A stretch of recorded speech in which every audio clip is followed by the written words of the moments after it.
Hello guys, good morning to everyone. Welcome to Sir Mio's Garden. Sir Mio Vlogs is here. Please do like, share, and subscribe.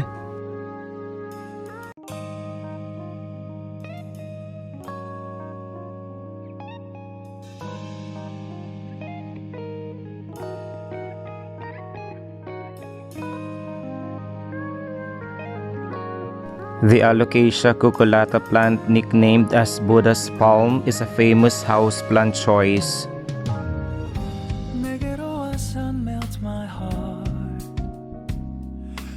It has earned this unique name because of its slender stems attached to large heart-shaped leaves that seem to be waving with the slightest of breezes.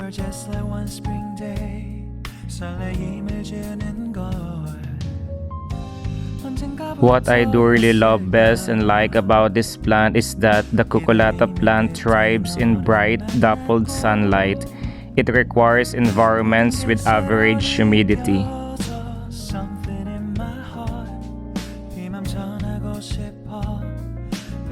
The Alocasia cucullata plants love pleasantly warm temperatures and enjoy being misted from time to time.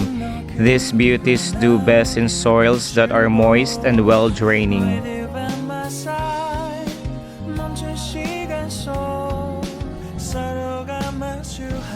The Alocasia cucullata is a tropical species that belongs to the Alocasia plant group, also known as elephant ears plant.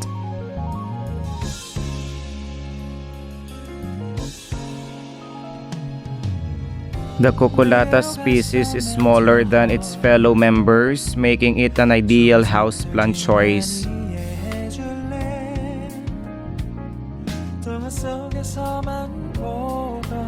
This evergreen plant is durable and easy to care for, and so it's easy to plant outdoors or indoors in containers.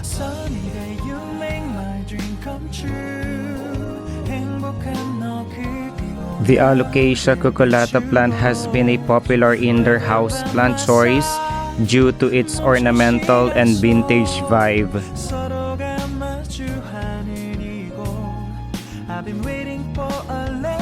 It is often found hanging from baskets in offices or living rooms of houseplant lovers.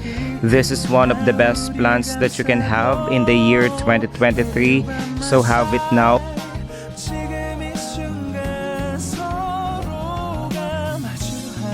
The Alocasias are related to the arum plant family. They are native to Southeast Asia's tropical rainforest and grow abundantly on Borneo, the largest Asian island.